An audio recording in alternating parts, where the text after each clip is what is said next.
So I'm a biologist, I'm a neuroscientist, so I'm interested in the brain and how the brain is modulated by learning and how sleep can also modulate activity that is related to learning.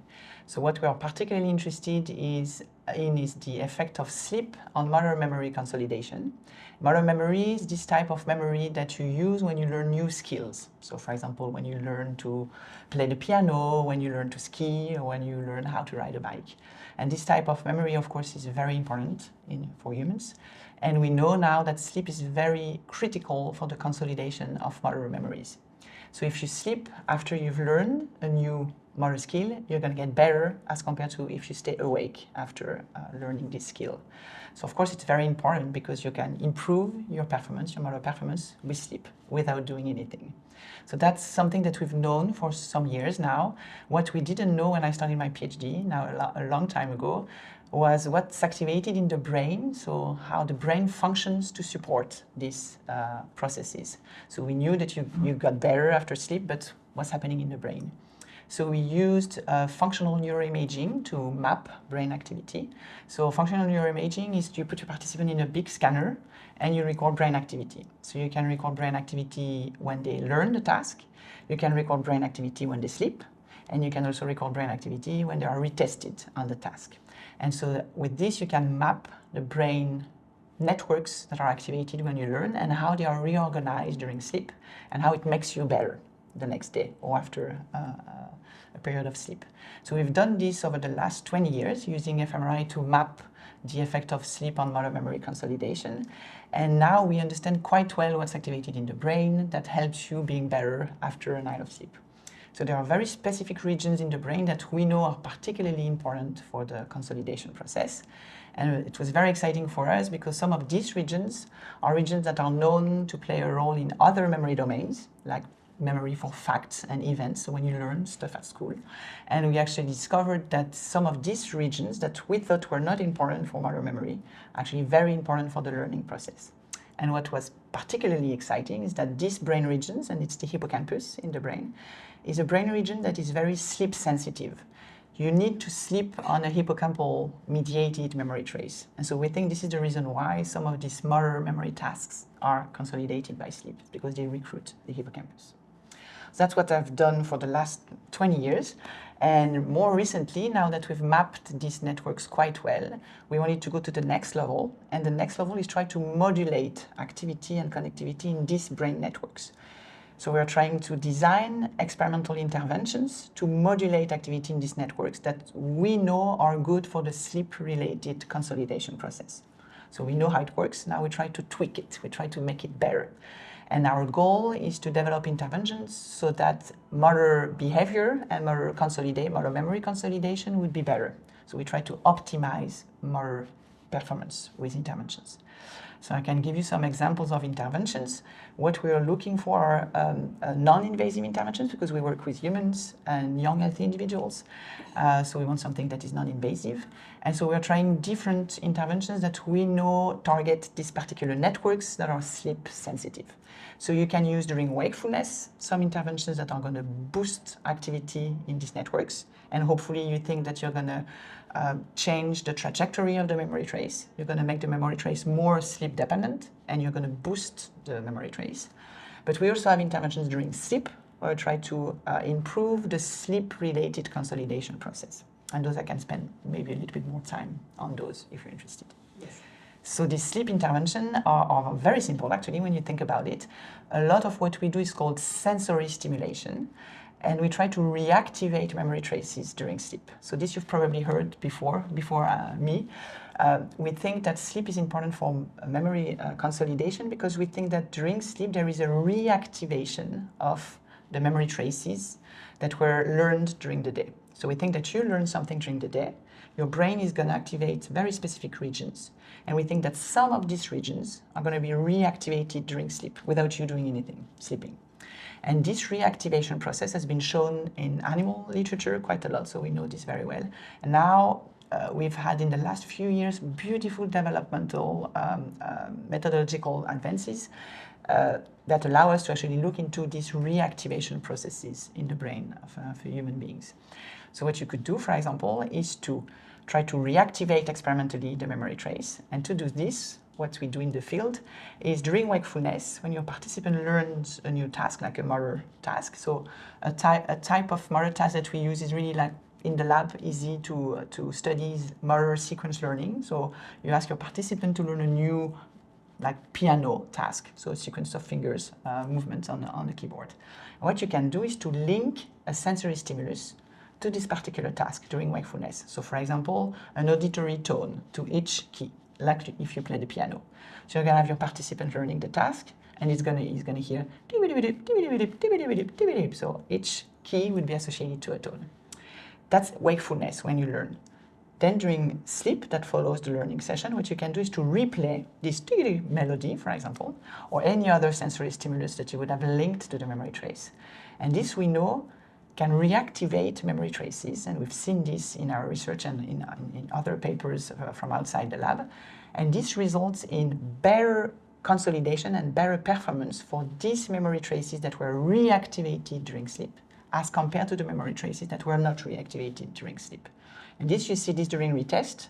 After the sleeping episode, the participant come back to the lab, you do a retest on the task, and you see they're going to be faster on this memory trace that was reactivated during sleep. And so this is obviously very exciting. And so we know the behavioral correlates of this. What we didn't know so well so far and we wanted to contribute to are, again, the neural processes supporting all this. So you can use different neuroimaging techniques to record brain activity during sleep. You can use, for example, EEG or fMRI, and you can extract these neural processes that support the reactivation process. And we've been able to map these neurophysiological processes. And that's important for us because we need to understand how consolidation happens during sleep.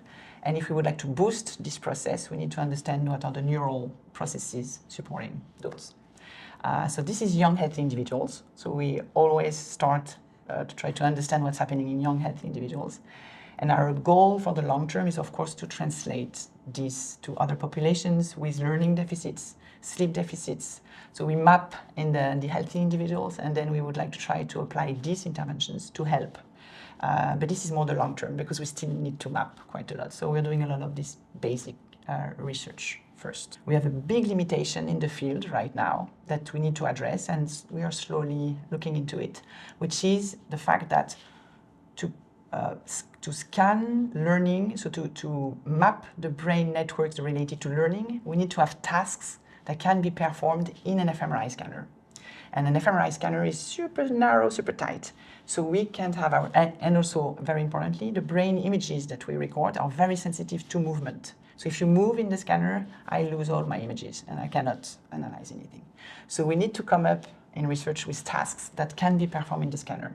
So very frequently we have these fine motor tasks where there is just a fine movement and we can't really scan gross learning, which is a big issue, of course, because we don't know too well how our findings with fine motor tasks really generalize or extend to gross motor learning, like walking, dancing, learning to ride a bike, for example.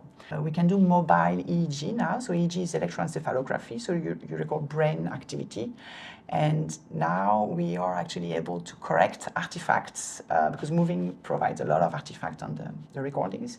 And now we have nice engineers that are working with us to try to clean these EEG recordings so that we could actually map brain activity while people are moving.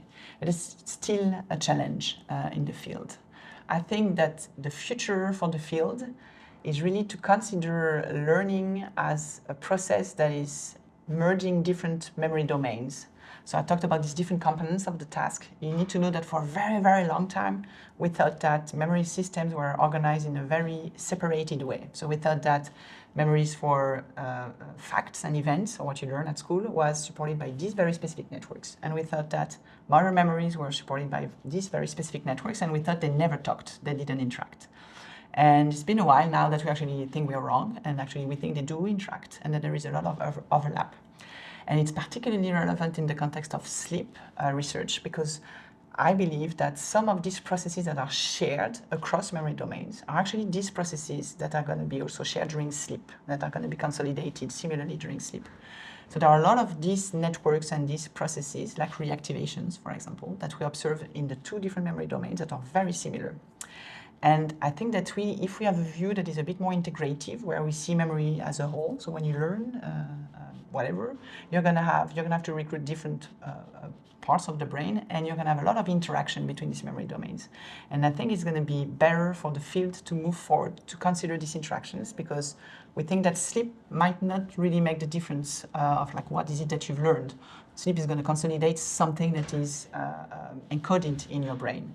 And I think that it would offer a new perspective that is a bit more integrated, where we would embrace the commonalities between memory systems rather than discard these commonalities, which we've done quite a lot. It was very useful in the field to do this at the beginning, to map.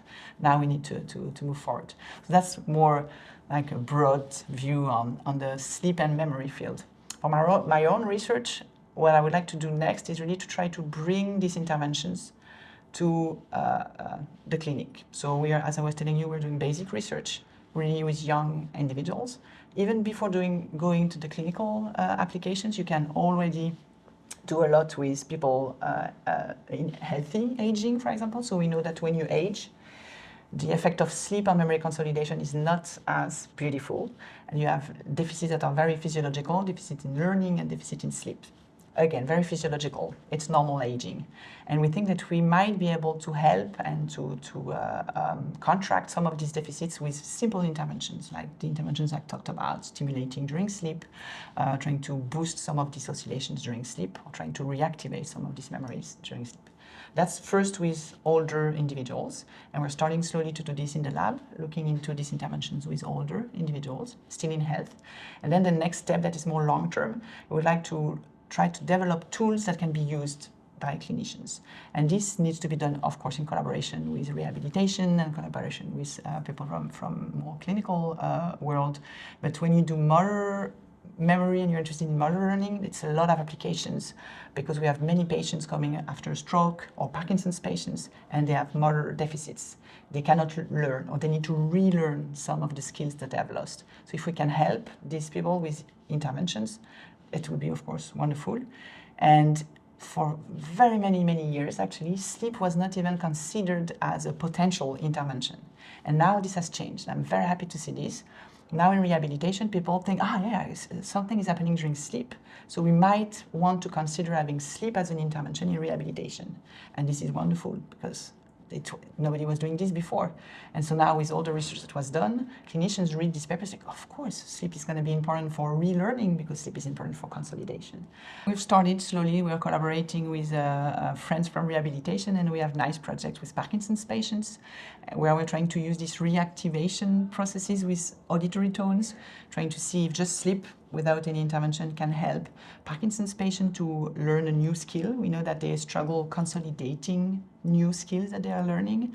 And then we will also try to do this sensory stimulation during sleep in Parkinson's patients to see, because it's very easy to apply. It's just sending sounds during sleep. So this is not invasive at all. So that's an intervention that could really translate easily, and see if this then helps consolidating skills for example, Parkinson's patients. So that's now being collected in collaboration with some of our colleagues at the KU Leuven in Belgium. And we hope to continue this with other populations and adjust, of course, our designs and procedures depending on the results that we'll observe.